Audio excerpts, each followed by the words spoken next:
Hi, how's everybody doing today? Hotep. Hey, this is Michael Imhotep, founder of the African History Network, host of the African History Network show. I'm a talk show host, researcher, lecturer, writer, and historian. So it is Wednesday, November 23rd, 2022, and we are live. All right, I wanted to come on and talk for a short period of time. I wanted to give an overview of a preview of the online class that I teach on Wednesdays, Ancient Kemet, the Moors, and the Ma'afa, Understanding the Transatlantic Slave Trade, what they didn't teach you in school. But also, I wanted to talk about this topic, and we deal with this in my 10-week online class.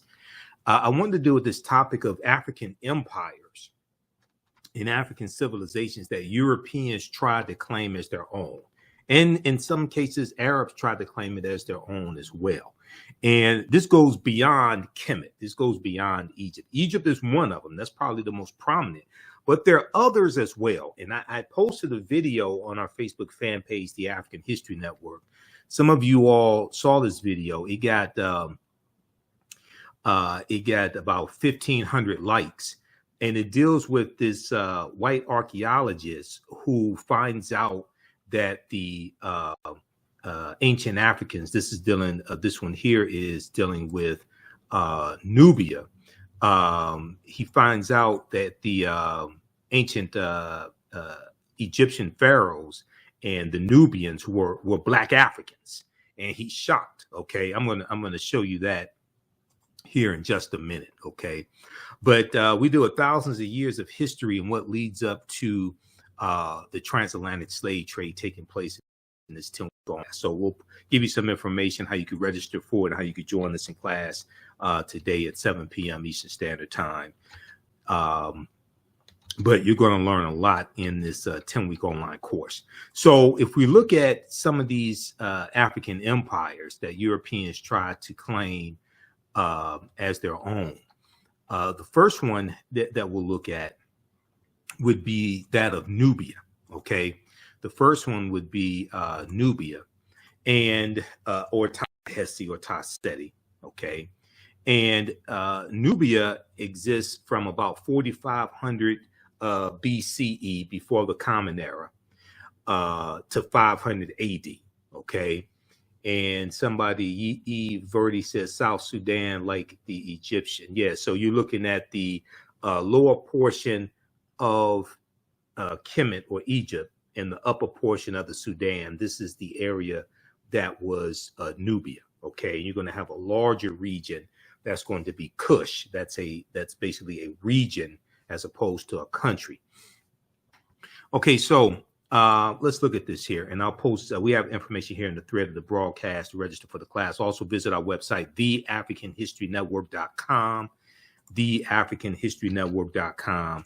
And you can register for the class right now. Okay, and I'll post the information here on the thread of the broadcast as well. The class is on sale $60, regularly $130. It's on sale for a limited time only. Okay, so ancient Nubia or Ta-Seti, also known as Kush, was a region along the Nile River, located in northern Sudan and southern Egypt. Located in northern Sudan and southern Egypt, or Kemet. It was home to some of Africa's earliest kingdoms, known for rich deposits of gold. Nubia was a major trading port for luxury goods that came from sub-Saharan Africa, such as incense, ivory, and ebony. Now, the first monarchy of recorded history was established in Nubia. The Nubians were also known for their exceptional archery skills. Okay, their exceptional archery skills that provided the military strength for their rulers. Okay, so one of the names of Nubia is also land of the bow. Okay, land of the bow. This is what Ta-Seti means, land of the bow. You'll also hear referred to as Ta-Nehisi as well. The southern portion is Ta-Nehisi, if I remember correctly, Ta-Nehisi. Now, kings of Nubia ultimately conquered and ruled Egypt for about 100 years, for about 1 century. Monuments still stand in modern Kemet, or modern Egypt and Sudan, at the sites where Nubian rulers built cities, temples, and royal pyramids. Now, in the 1800s, the Western world's interest in Nubia was awakened by the discovery of the ancient empire's monuments, which were reported almost simultaneously by individual British, French, and American explorers. Many of them found it difficult to credit indigenous Africans for building such a civilization. Now, this is the same thing that we found with ancient Kemet, ancient Egypt. Europeans found it hard to ascribe the pyramids and the temples to indigenous Black African people. All right. And one of the theories, and if you read Nile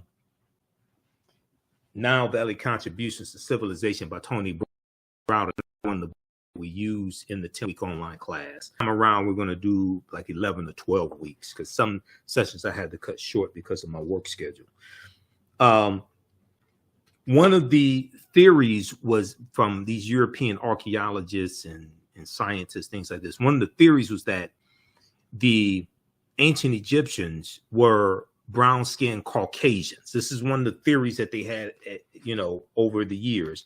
They said that they were brown-skinned Caucasians. They tried to classify them as anything but being Black African, but being Negro. Okay, they said no. They maybe they're Semites, maybe they're descended from these people, maybe they're brown-skinned Caucasians, anything but Black Africans. Okay, now, so many of these scientists and archaeologists found it difficult to credit indigenous Africans for building such a civilization. Then you had some idiots who said, "Oh, well, maybe aliens built the pyramids because we they can't figure this out. So maybe aliens built the pyramids." Now, there are twice as many pyramids in the Sudan as there are in Egypt. There are twice as many pyramids in the Sudan as there are in Egypt. Okay. The Only Child said there is a study guide to Nile Valley Contributions to Civilization. That is true. I have the study guide also. Okay. Browder's a friend of mine. I've interviewed him a number of times on the African History Network show. And this would be the study guide for Nile Valley Contributions to Civilization. I have that as well. Okay. All right.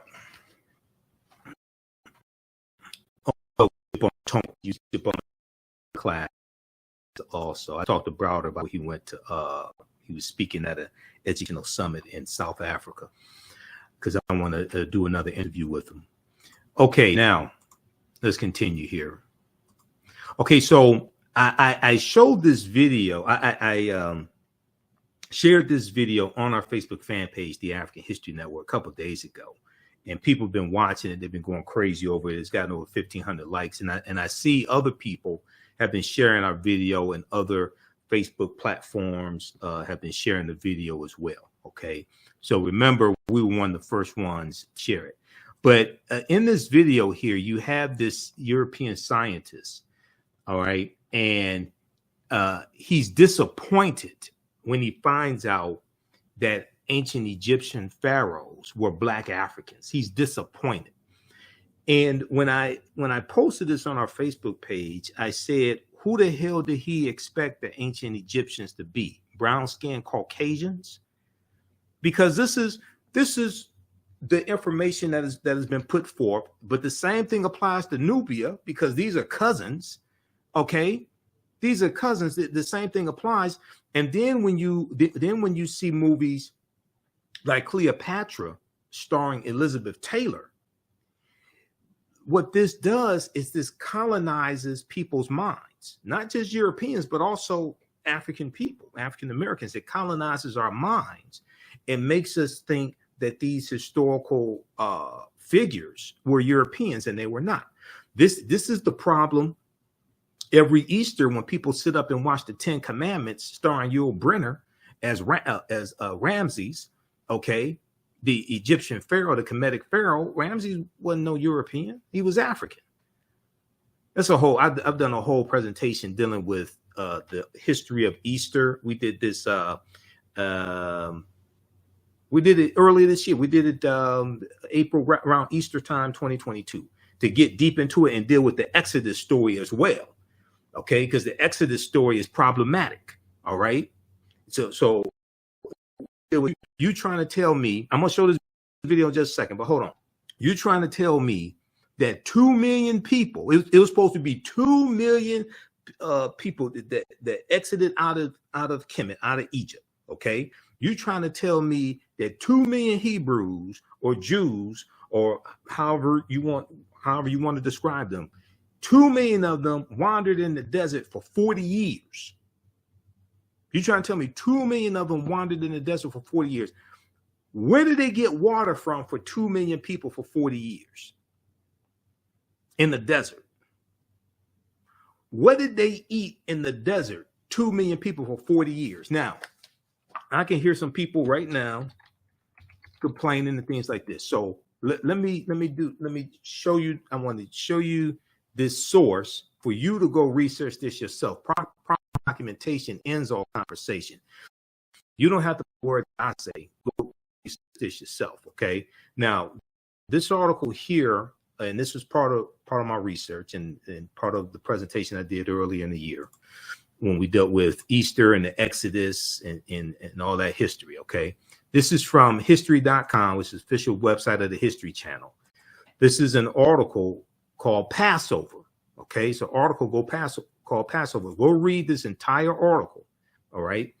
And it goes through and deals with the biblical story of Easter and the Israelites' departure from ancient Egypt and all this that's in the Bible, that's in the Helios Biblos, the Sun book. Helios is in reference to sun, S-U-N, the Helios Biblos. So it goes through and talks about the Passover story, which is really a story about killing African male children. Okay. It was supposed to be all the African male children under 2 years old. These weren't Europeans they were killing. These weren't European children they were killing. Who were they killing? African children. Okay. So it goes through and talks about the 10 plagues and all of that we read, that we learned about in Sunday school. For me, it was catechism class because I grew up Catholic. So we went to catechism school on Saturday as opposed to Sunday school on Sunday. Okay. Then it talks about according to the Bible and things like this. Then it gets to a portion. Then it gets to this part right here. Questions of historical accuracy. Questions of historical accuracy. Okay. Now, we have to understand this. World history is in world history books. Religious literature is in religious literature books. Okay. World history and religious literature are not the same thing. And this is where a lot of our people get confused. Now, I may say some things that are outside of the circumference of your own awareness. Just because you disagree with them or don't like them or haven't heard them before does not mean that they are not true. It just means you have to do some research to understand what I'm talking about. Okay. And I learned this from one of my teachers, Dr. Ray Hagins. And I usually have this in my presentations, especially when I do presentations, and especially when I do presentations in person, and I may be dealing with a mixed audience, may have different races in the audience, things like this. Okay. So I usually have people put their fingers together to form a circle. And I usually say something like this. The space inside this circle represents my realm of knowledge. everything that I think I know about whatever I think I know is represented within the circumference of this circle. I must keep in mind that there are still things to know that exist outside the circumference of my own awareness. So the reason why I say this is because oftentimes when people hear something that contradicts what they believe or what they think they know, they automatically reject it without doing any research to determine the validity of the new information that they're learning. And they usually don't use that same level of scrutiny to analyze, critique, or evaluate what it is they believe or what they think they know. So just because you know everything that what you know does not mean you know everything there is to know about what you know. There's still things that exist outside the circumference of your own awareness. Okay, so I say that to say this here. So this section here of this article from history.com, history.com is the official website of the History Channel. In the article called Passover, it says questions of historical accuracy. Questions of historical accuracy. And it says for centuries, scholars have been debating the details and historical merit of the events commemorated during the Passover holiday. Okay, for centuries, scholars have been debating the details and historical merit of the events commemorated during the Passover holiday. Despite numerous attempts, historians and archaeologists have failed to corroborate the tale of the Jews' enslavement in and mass exodus from Egypt. Okay, they have failed to corroborate the tale of the Jews' enslavement in Egypt and their mass exodus from Egypt. Okay, now this is not anti-Semitic. This is not being against anybody. This is understanding history. Okay, go read this article. This is not me saying this. This is what the History Channel is telling you. Now, they go on to say, although the ancient Egyptians kept thorough records, no mention is made of an Israelite community within their midst or any calamities resembling the 10 biblical plagues.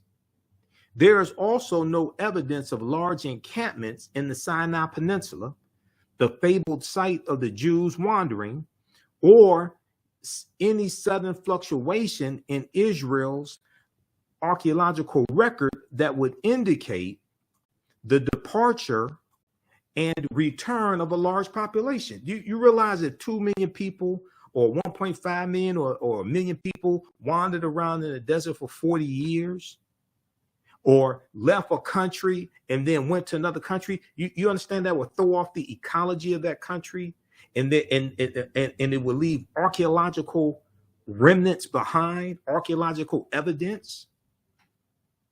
Stuff you can't just write something in the history and don't realize that people in history leave archaeological footprints.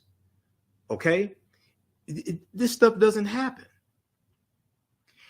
It goes on to say a handful of scholars, including the first century Jewish historian Josephus, which would be spelled with the Y because the letter J wasn't created in 1630 AD, have suggested a link between the Israelites and the Hyksos, a mysterious Semitic people, possibly from Canaan, who controlled Lower Egypt for more than 100 years before their expulsion during the 16th century BCE, before the Common Era. Most modern academics, however, have dismissed this theory due to chronological conflicts and a lack of similarity between the two cultures. Okay, so read this full article. Don't just read the part about question of historical accuracy. Read that definitely, because this gets left out when people sit up and watch the 10 Commandments every Easter. Okay, this gets left out of the conversation. But read that full article from history.com. Okay, Now I want to go back to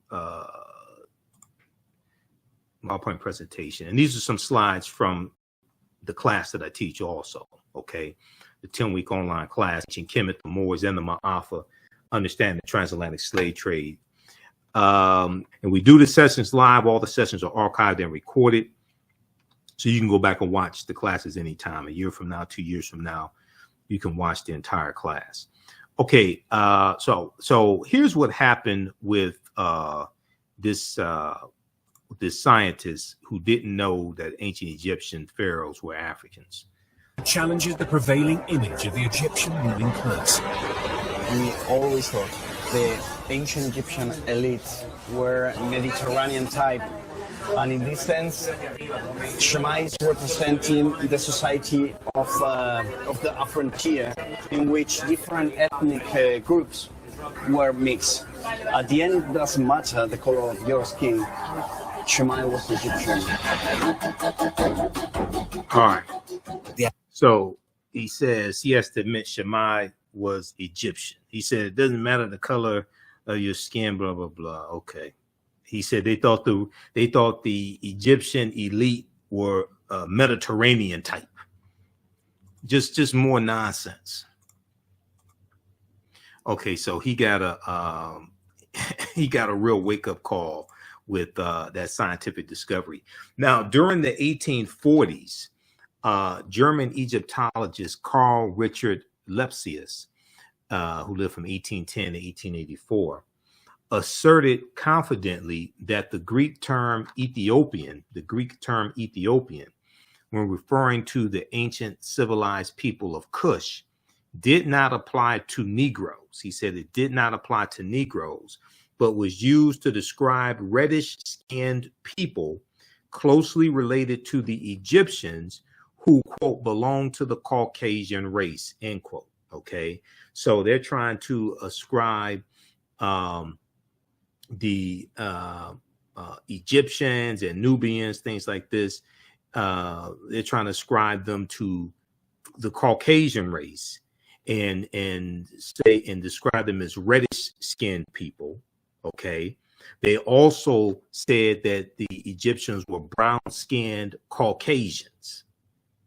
Brown-skinned Caucasians. Now, we historically, like in ancient Kemet, but also we see this in Ethiopia, Somalia.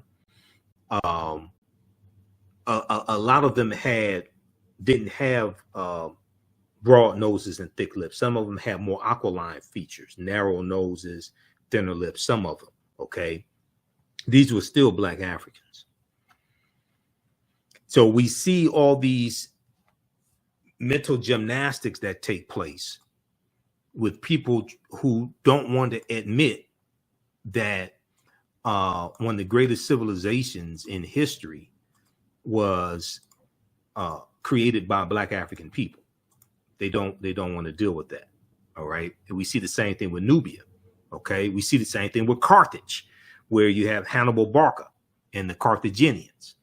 Okay, how's everybody doing? Give us a thumbs up, give us a heart, give us a like on this broadcast. Share this broadcast on your social media platforms also. Be sure to register for the 10-week online class that I teach on Wednesday. Ancient Alpha, Understanding the Slave Trade, what they didn't teach you in school. So we teach this on Wednesday, 7 p.m. to 9 p.m., about 9 p.m. or so, Eastern Standard Time. On Wednesdays, okay? So we deal with thousands of years of history and what leads up to the transatlantic slave trade taking place. Just click right here and register here to register. Classes on sale $60, regularly $130. So and this is one of the topics that we deal with in the class, African empires that Europeans try to claim as their own. Now on Tuesdays, I teach from the Civil War to the Civil Rights Movement and Black Power, 1865 to 1968. We had a great class yesterday. We're going to do part 2 of that coming up in the next few days. This class is on sale $60 as well. We start in the 1800 with the 1800 census, and then we look at the Louisiana Purchase of 1803 and the Haitian Revolution, because those two events are related. And we go through our history chronologically and see what leads up to the Civil War, Reconstruction, Jim Crow era, Great Migration, World War I, World War II, Civil Rights Movement, Black Power Movement. We also have a bundle pack here of both classes. You can get both classes right now for a very limited time, only for $100 as over $300 value, because there's bonus content that you get. So click here, register here for that. And if you've taken any of my online classes in the past, you can email me through the website, click on Contact the African History Network, email me, and you'll get a 50% discount, or email us at ahnshow@theafricanhistorynetwork.com, ahnshow@theafricanhistorynetwork.com. And I just posted the link here to register for the classes. These courses make a great gift also. You can register somebody else if you want to, and you can use these for your children. I would say the content is PG-13. You can use these for your children as well. Okay, let's continue here. So during the 1840s, German Egyptologist Carl Richard Lepsius asserted confidently that the Greek term Ethiopian, when referring to the ancient civilized people of Kush, did not apply to Negroes, but was used to describe reddish-skinned people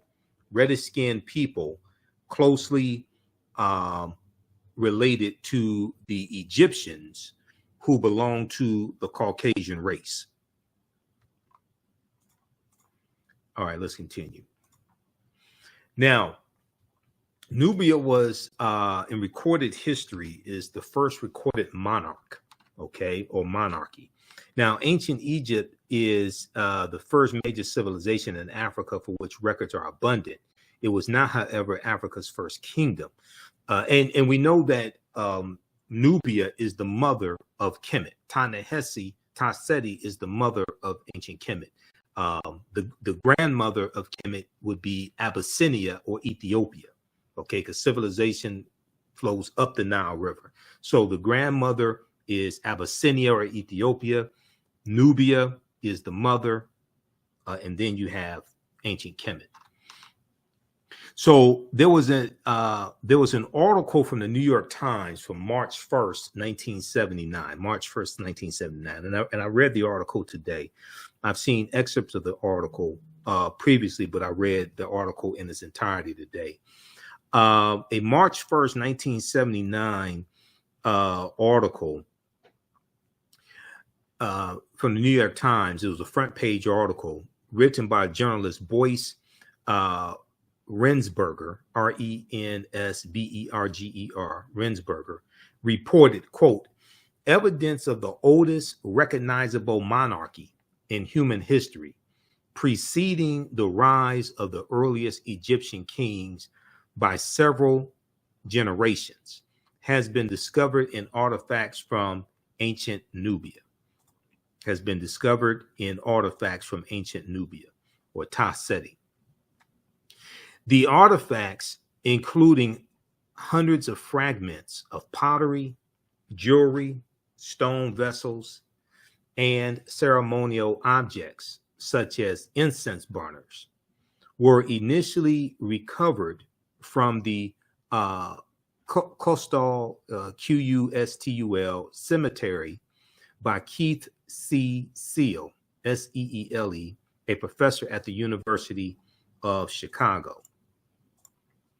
Now, when we look at the definition of a monarchy, so we'll consult Encyclopedia Britannica for this, Britannica.com. A monarchy is a political system based upon the undivided sovereignty or rule of a single person, the undivided sovereignty or rule of a single person. The term applies to states in which supreme authority is vested in the monarch, an individual ruler who functions as the head of state and who achieves his or her position through heredity. They inherit it. They inherit it. Okay. Most monarchies allow only male succession, usually from father to son. Okay, but in Nubia, we saw a number of African queens. in Nubia also. All right. Okay, let's continue. Also, if you like this type of information, you can support the African History Network. $ the AHN show through Cash App, $ the AHN show through Cash App. Also through PayPal, paypal.me/the AHN show. That helps us keep doing the research, stay on the air, keep broadcasting. We have the information on the homepage of our website as well. If we look some more at this article that was cited from March 1st, 1979, it's a pretty interesting article. There have been advances made. There have been more archaeological discoveries that have come out since then. But it's interesting what they were saying in 1979. I was 8 years old in 1979, by the way, as well. Ancient Nubian artifacts yield evidence of earliest monarchy. This is from the New York Times, March 1st, 1979. Evidence of the oldest recognizable monarchy in human history, preceding the rise of the earliest Egyptian kings by several generations, has been discovered in artifacts from ancient Nubia in Africa. Until now, it had been assumed that at that time, the ancient Nubian culture, which existed in what is now southern Sudan and southern Egypt, had not advanced beyond a collection of scattered tribal clans and chiefdoms. The existence of rule by kings indicates a more advanced form of political organization in which many chiefdoms are united under a more powerful and wealthier ruler. The discovery is expected to stimulate a new appraisal of the origins of civilization in Africa, raising the question of to what extent later Egyptian culture may have derived its advanced political structure from the Nubians. The various symbols of Nubian royalty that have been found are the same as those associated in later times with Egyptian kings or Egyptian pharaohs or the Nasubitis. The discovery is expected to stimulate a new appraisal of the origins of African civilization and raising questions of two. Okay, that's a duplicative. The new findings suggest that ancient Nubians may have reached this stage of political development as long ago as 3300 BCE, before the Common Era, or BC. Several generations before the earliest documented Egyptian king or pharaoh or Nasubiti. Now, the discovery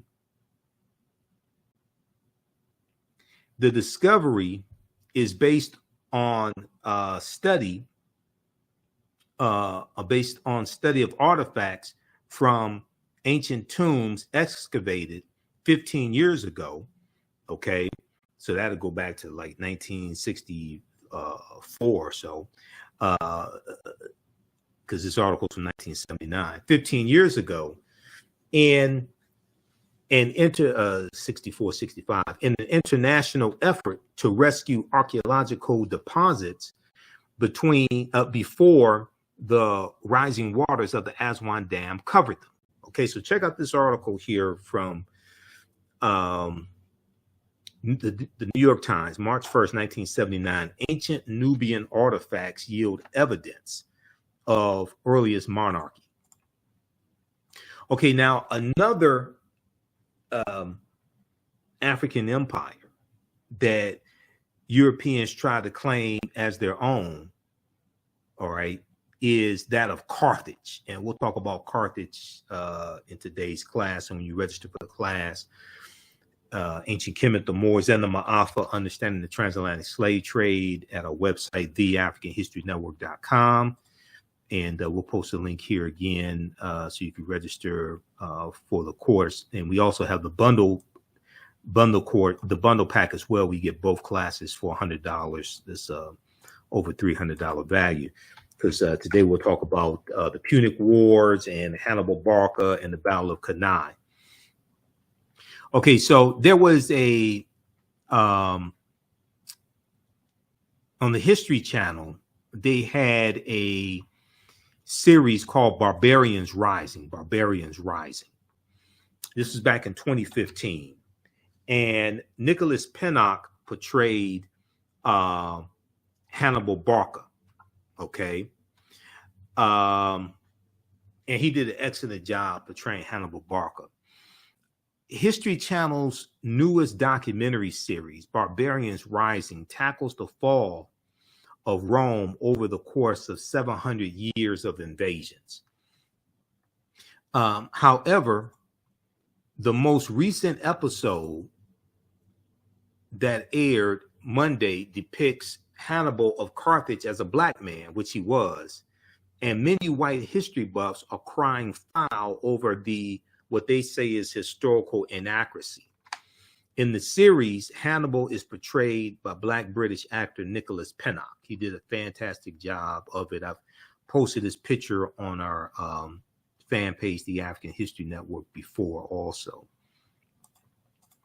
Okay, so the famous Carthaginian Hannibal Barca was a thorn in the Roman Empire's side. He became a general at the age of 26 and managed to unite barbarian tribes to stop Rome's imperial rise. The military genius was famous for climbing the Alps with war elephants whose sole purpose was to stomp the Roman Empire.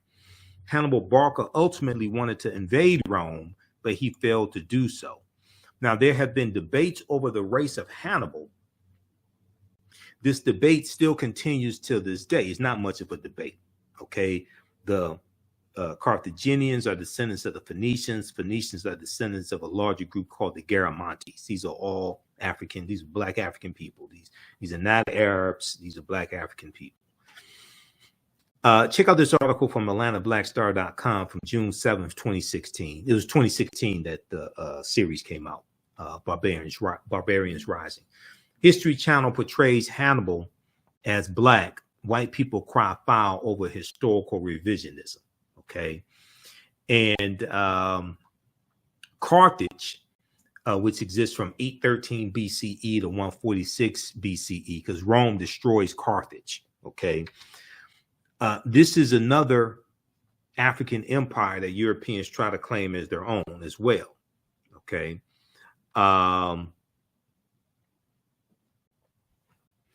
So Carthage was founded in the 9th century BCE on the Gulf of Tunis. From the 6th century BCE, before the Common Era, or BC, from the 6th century BCE onwards, it developed into a great trading empire.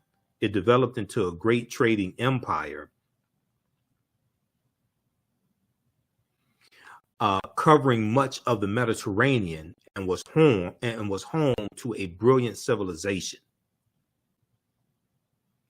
In the course of the long Punic Wars, which exists from 264 BCE to 146 BCE, and we'll talk about the Punic Wars in class today.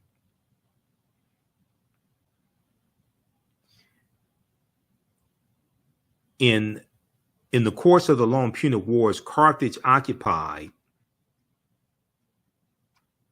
some of Rome's territories before finally being destroyed by its rival Rome in 146 BCE.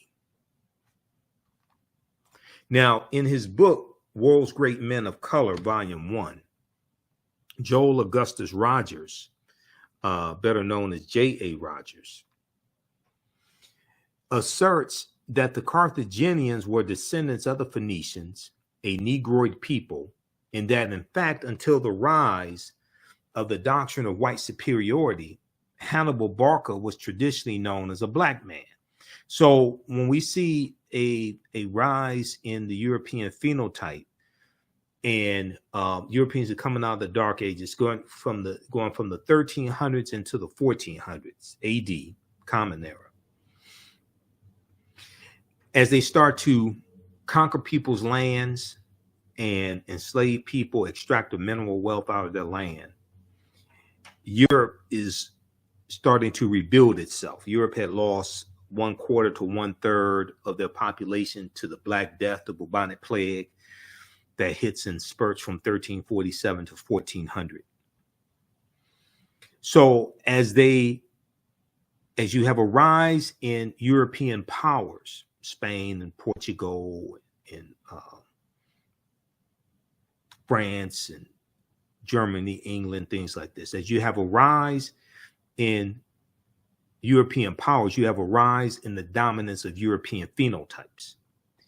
So Europeans start to reinterpret images that were traditionally African. They start to reinterpret those as European. They reinterpret the Black Madonna and Child as being European. Okay.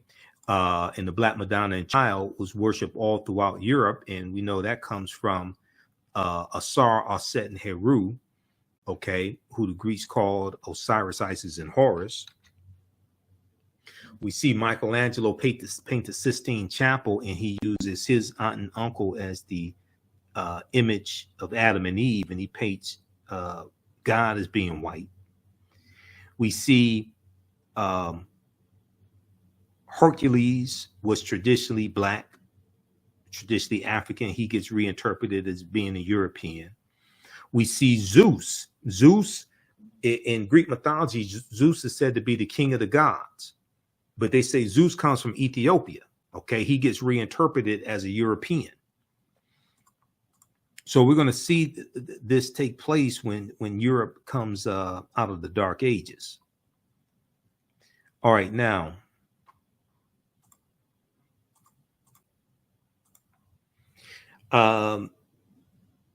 today, many encyclopedias classify the Carthaginians as whites or Semites, but ancient Greek and Roman eyewitness accounts paint a different picture. The indigenous peoples of Carthage were called the Afirs, A-F-E-R-S, the Afirs. Ancient Roman poet Virgil, in his poem Moretum, M-O-R-E-T-U-M, speaks of a woman from the Afir or Afar, A-F-A-R, or Afra, A-F-R-A, race. And he says of her, quote, and all her figure proves her native land, and all her figure proves her native land. Her hair was curly, thick her lips, and dark her hair color. Her hair was curly, thick her lips, and dark her hair color, unquote. Now, in Library of History book 20, Roman numeral 20, XX, Roman numeral 20, Greek historian Diodorus mentions a Greek lieutenant named Agathocles, who defeated a people in the area of present-day Tunisia who were the same hue as Ethiopians. The eyewitness accounts are corroborated by physical anthropology. L. Berthelon and E. Chantre, both well-noted French anthropologists, documented their examination of skeletons throughout North Africa in all periods. They note that the remains of both upper and lower class individuals of ancient North Africa were representative of the Negroid race. They note that the remains of both upper and lower class individuals of ancient North Africa were representative of the Negroid race. So these were Black African people. All right. So that deals with Carthage and the Carthaginians. And the Carthaginians are involved in the Punic Wars from about 264 to about 146 BC. Then we have the Kingdom of Great Zimbabwe. This is another African empire that Europeans tried to claim as their own. Now, the Kingdom of Great Zimbabwe existed from about 1220 Common Era CE or AD to 1450 Common Era. Okay. And how's everybody doing? Give us a thumbs up, give us a heart, give us a like on this broadcast. How you like this type of information? Okay. Who still needs to register for our 10-week online class that I teach on Wednesdays? Ancient Kemet, the Moors, and the Ma'afa, understanding the transatlantic slave trade, what they didn't teach you in school. And what we're going to do is also we're going to have a new session of this class start up on Monday, November 29th, 7 p.m. to 9 p.m. Eastern Standard Time. Also, Monday, November 28th, we're going to have a new session of this class start up Monday, November 28th. And so we're going to enroll you that's coming to an end of 2 or 3 weeks, and we'll enroll you in the new class for one price, for one cost, one admission, one registration cost. So you don't have to worry about paying for both classes. Okay.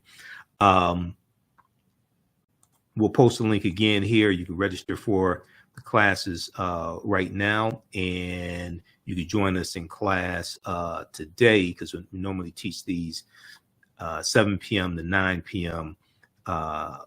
Eastern Standard Time on Wednesday. So we'll post a link here, and it's in the thread of the broadcast as well, in the description here of the broadcast.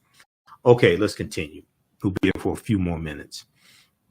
The civilization of Great Zimbabwe was one of the most significant civilizations during the medieval period. Great Zimbabwe is extraordinary because of the magnificent scale of its structures.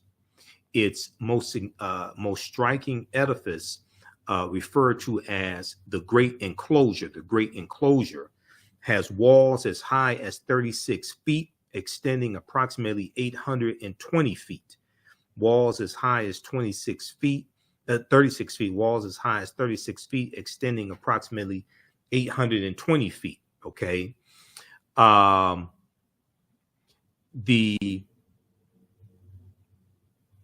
Making it the largest ancient structure south of the Sahara Desert. Now, in the 1800s, European explorers, imperialists, and colonizers were stunned by Great Zimbabwe's grandeur and cunning workmanship. So they attributed the architecture to Portuguese travelers, Arabs, Chinese, Persians, or even biblical characters, such as King Solomon and the Queen of Sheba. Okay, once again, don't want to give Africans credit for what we do.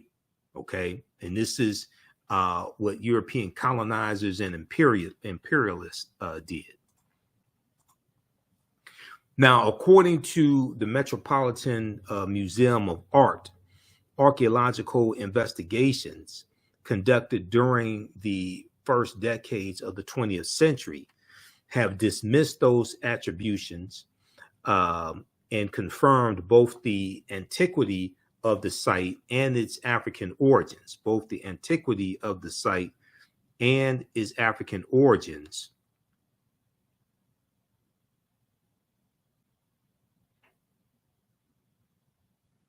The antiquity of the site and its African origins. It was built by the ancestors of the indigenous Shona people, okay, who are in Zimbabwe today, the Shona, okay.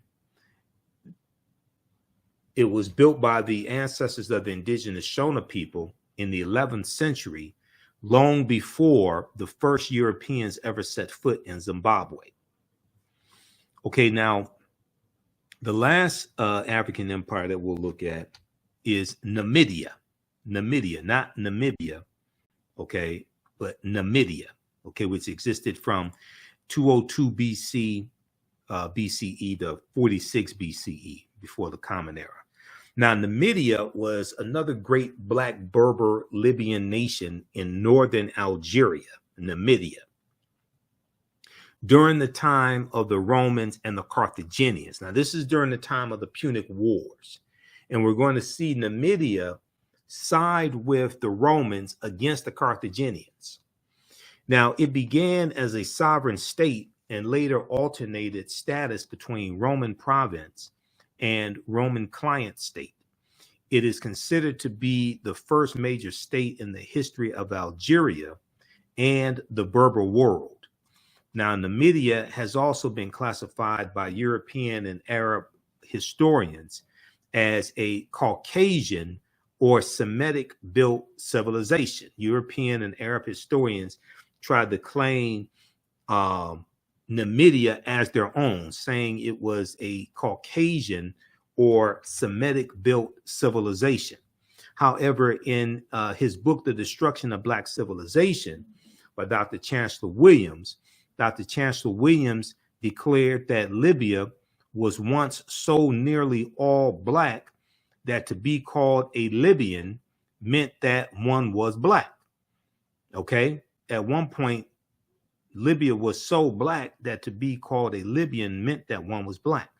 The Greek historian Herodotus, writing about Libya in his book Histories, book 4, stated, quote, "One thing I can add about this country, so far as one knows, it is inhabited by 4 races and 4 only, of which 2 of these races are indigenous.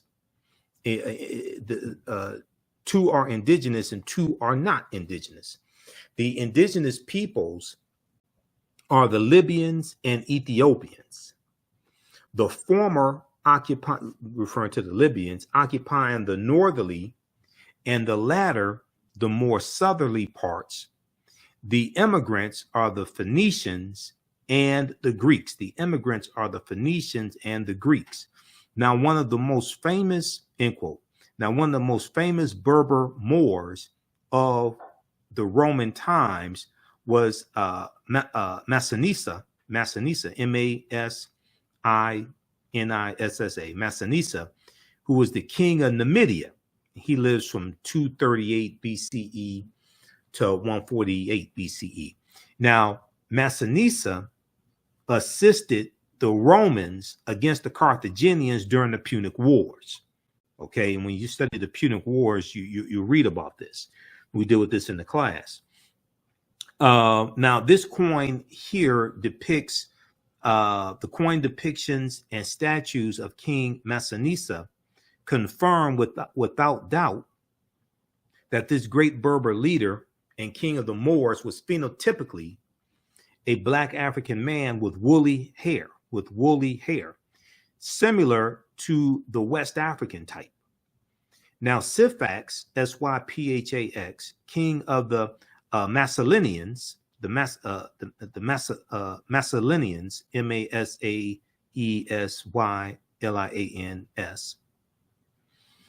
the Massalinians in Numidia, a contemporary and great rival of King Massinissa, was also depicted in his coinage as a phenotypically black African. Now, this is a coin of Juba I, king of Numidia. He lived from 85 BCE to 46 BCE. He was the king of Numidia. This is the front and back of his coin. Okay, a coin depicting him, I should say. All right. So this is just a sample of some of the type of information we deal with in the 10-week online class that I teach, Ancient Kemet, the Moors, and the Ma'afa, Understanding the Transatlantic Slave Trade, what they didn't teach you in school. We go through and look at thousands of years of history and what leads up to the transatlantic slave trade taking place. And we try to look at this history as much chronologically as we can. We can start studying our history in slavery. There's some books that we reference also. You don't have to buy any of these books to follow along in class. Some of the and these are different slides that we use in the course also. Some of the things that we deal with in the class, I'll show you this here. So we can't start studying our history and slavery, even when we study the transatlantic slave trade, which is important to study. We can't start in 1619 or in the 1440s when the Portuguese get involved. We have to understand the history chronologically and deal with the 800-year occupation of Europe by the Africans known as the Moors, who enter into the Iberian Peninsula, today known as Spain and Portugal, in 711 AD, okay, into North Africa in 711 AD.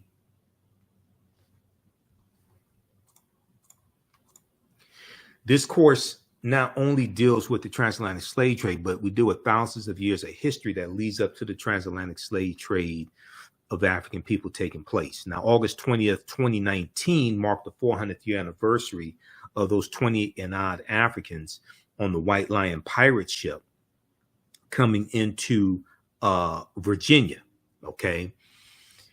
And in Point Comfort, coming into Point Comfort on August 20th, 1619 in Virginia. Now, that year, 2019, was known as the year of return, as many African Americans were reconnecting and still are reconnecting to Africa and traveling to Ghana and other West African countries. When we discuss the transatlantic slave trade, we have to first understand that African people are the original people of North, Central, and South America and have been in the land we call the United States of America, or what Native Americans call Turtle Island. We've been here in this land at least 51,700 years. Now, this does not mean that the transatlantic slave trade did not happen. It means that we were here for tens of thousands of years before the transatlantic slave trade happened. It did happen, but you have to understand the history before that. So some of the things we deal with in class, what was the transatlantic slave trade? What were some of the events that led up to the transatlantic slave trade taking place? What role did Christopher Columbus play? Because Columbus is crucial to understanding the transatlantic slave trade and the spread of it. When did Africans first come to the U.S. as slaves? Did Africans sell themselves into slavery? We deal with that complicated history. We deal with Asar, Aset, and Heru, who the Greeks called Osiris, Isis, and Horus, links to ancient Kemet, Egypt, and early Christianity, Freemasonry, and the making of America. We look at work from Dr. David Imhotep, who's a friend of mine, who wrote the book, The First Americans, where Africans documented evidence.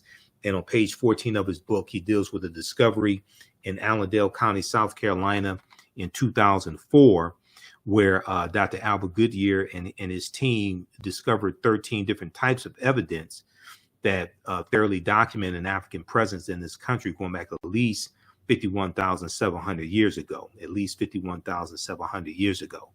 They found artifacts, architecture, campsites, carvings, Egyptian writings, footprints in lava, genetic M174D haploid groups dealing with DNA and genetics, skull, skeleton structures, and tools. They found 13 different types of evidence thoroughly documenting an African presence in this country going back at least 51,700 years ago. And these were the Khoisan, the short-statured Africans coming from Southern Africa that they were talking about. Now, this is an article from ScienceDaily.com, which is a scientific website. They have scientific discoveries there, archaeological discoveries. They have this article from November 18, 2004, that deals with Dr. Albert Goodyear's discovery. New evidence puts man in North America 50,000 years ago. New evidence puts man in North America 50,000 years ago. Okay, so they give a summary of his discovery.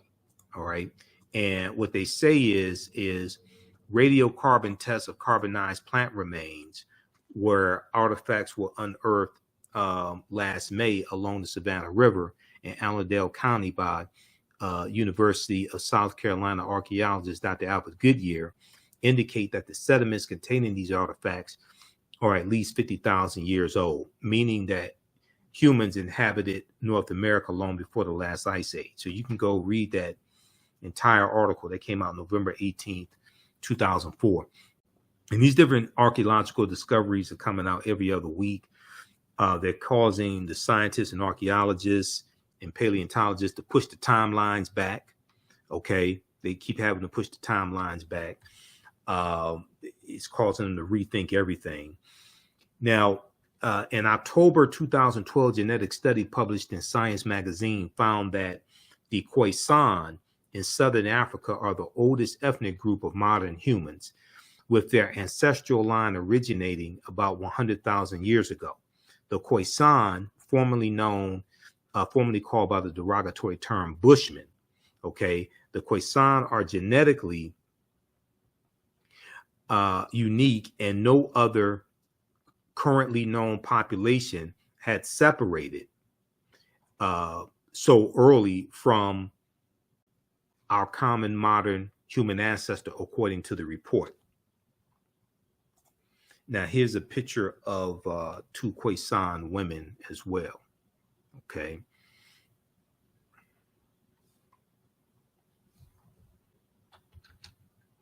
All right.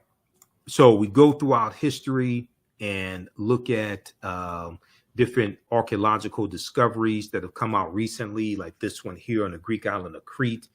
In 2010, they found stone tools that date back 130,000 years ago, but Crete has been an island for more than 5 million years, and they're saying that this is strong evidence of sailing in the Mediterranean 130,000 years ago. And so these were African; these had to be African people, and this shows us sailing at least 130,000 years ago. We look at the lost city of Egypt. There are two lost cities of Egypt: Tanis Heraklion, that was built around 8th century BC, was swallowed into the sea, Tanis Heraklion, but then also Dazzling Aten, which was discovered in 2021. Okay, Dazzling Aten as well was another lost city. Okay, we'll look at this one. This was a good discovery here out of Morocco, where they found remains of Homo sapiens that date back 300,000 to 350,000 years ago, and this is over 100,000 years earlier than the remains that they had that came out of Ethiopia, that they said were the oldest remains of modern man, that they dated back 195,000 years ago. These here in Morocco date back between 300,000 to 350,000 years ago. Okay, and it shows we were migrating out of East Africa, the Nile Valley region of East Africa, much earlier than a lot of the archaeologists, etc., had previously thought. Okay, so we go through and we look at different civilizations. We go through and look at this history.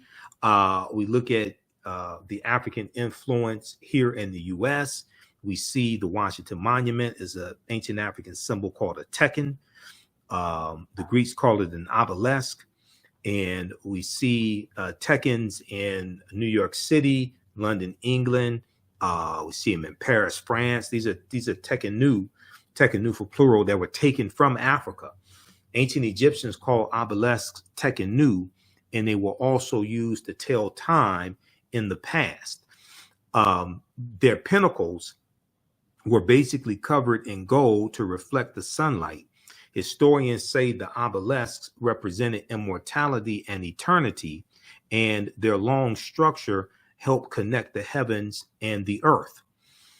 Currently, Cleopatra's Needle is the name given to 3 ancient Egyptian obelisks, one in New York City, one in London, England, and one in Paris, France. However, they do not all come from one Egyptian site. The obelisks in New York and London are carved out of red granite from the quarries of Aswan, a major source of stone for Egyptian antiquities. The 2 obelisks were commissioned by Nesubiti or Pharaoh Thutmose III for the Temple of the Sun in Heliopolis, near modern-day Cairo, with each weighing about 224 tons and 68 feet tall. Check out this article from face-to-faceafrica.com called Cleopatra's Needle, how 3 ancient Egyptian obelisks ended up in New York City, London, England, and Paris, France. Okay.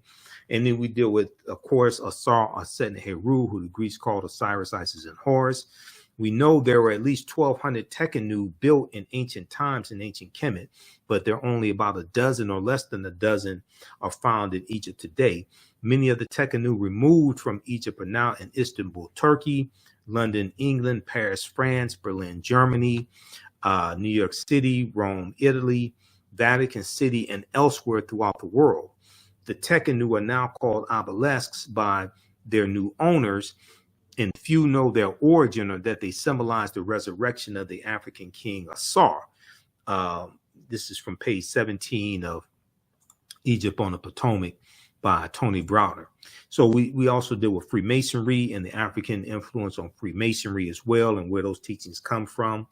They come straight out of ancient Kemet, ancient Egypt.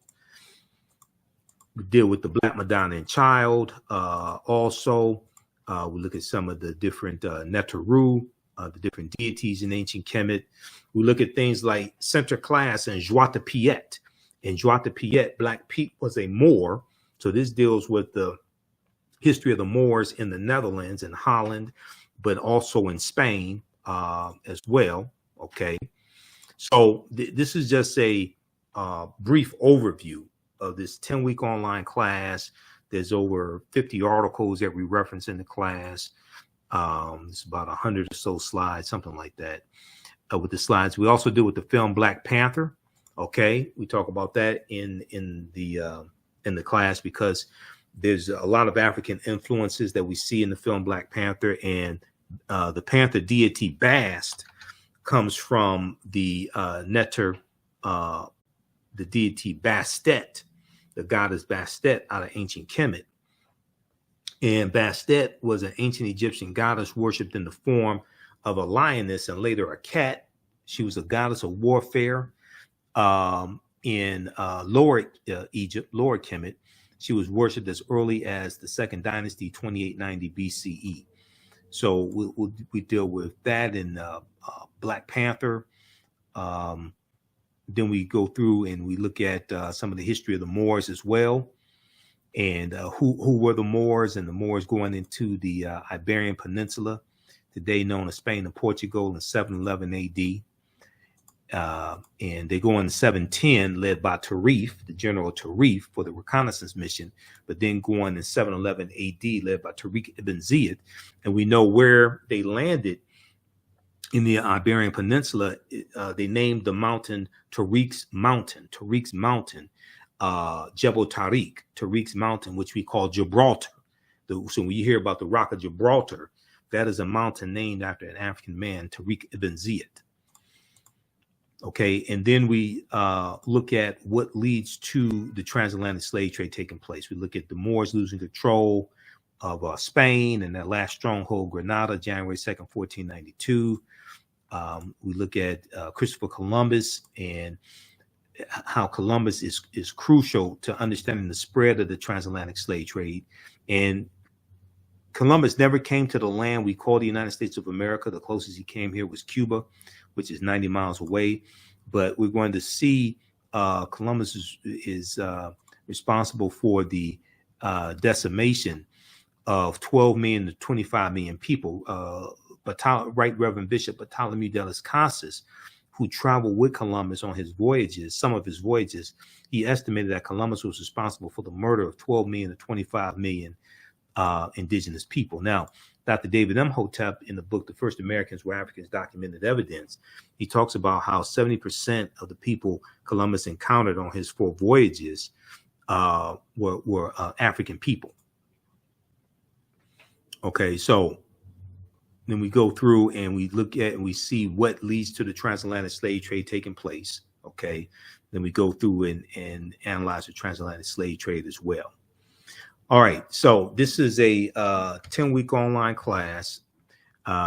We don't give any tests. We don't give any grades. You don't have to worry about that. But you're going to learn a lot in this class. How do you all like this type of information? Give us a thumbs up. Give us a heart. Give us a like on this broadcast. How you like this type of information? Okay, you can use this with your children also. I would say the content is PG-13. It's not overly graphic. I don't do a lot of cursing or anything like that. The class is on sale $60, regularly $130. We have the information right on the homepage of our website, theafricanhistorynetwork.com. It's also in the description of this broadcast. And we teach classes normally Wednesday, 7 p.m. to 9 p.m. Eastern Standard Time, and Sunday and Tuesday, 7 p.m. to 9 p.m. Eastern Standard Time. So Wednesdays is Ancient Kemet, the Moors, and the Ma'afa, Understanding the Transatlantic Slave Trade. We do the sessions live. Then all the sessions are archived and recorded. You can watch them on demand anytime. So a year from now, 2 years from now, you can go back and watch the entire course. Then Tuesdays, I teach from the Civil War to the Civil Rights Movement and Black Power, 1865 to 1968. And we start the class in the year 1800. And we look at history chronologically, look at that 868-year period of time, okay? So we have a bundle pack for both classes also. They're greatly discounted, so you can register for that here. We have the bundle pack, so just click on register here. You get both classes for $100.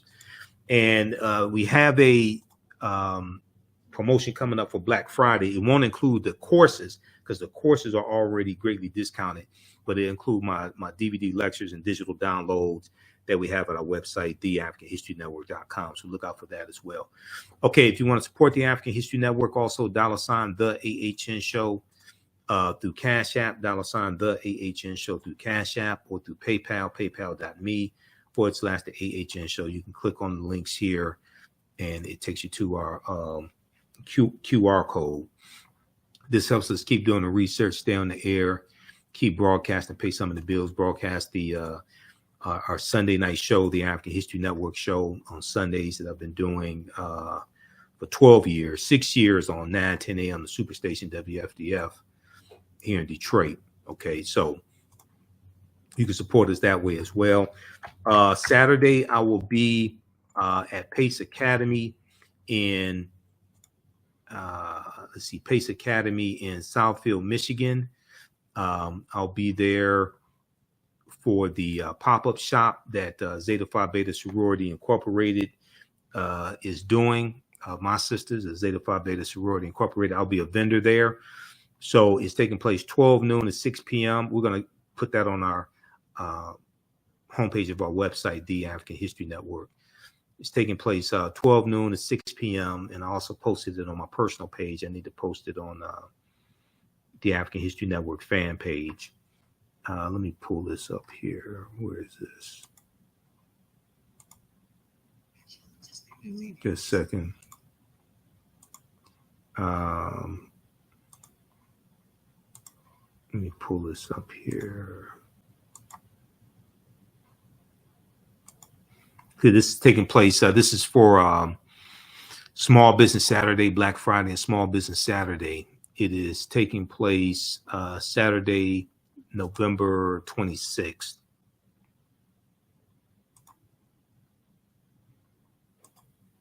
Okay, this right here. Let's flip over to this here. Black Friday pop-up shop, Saturday, November 26th, 12 noon to 6 p.m. Pace Academy, 23777 Southfield Road, 23777 Southfield Road, Southfield, Michigan. It's a free event, 12 noon to 6 p.m. Come on out, support the vendors. We'll have a vendor booth there also for the African History Network. So I'll have my DVD lectures, digital downloads, and also we have lectures now available on flash drive as well. So we put the lectures on a flash drive and you just load it onto your computer. So because a lot of people don't have DVD players today. So we have our lectures in DVD in digital download format and on flash drive also. Okay. All right. Look, we have to get out of here. Remember, at the African History Network, we focus on educating, empowering, and inspiring people of African descent throughout the diaspora and around the world, because right now it's correct wrong behavior. It's not over till we win Wakanda forever.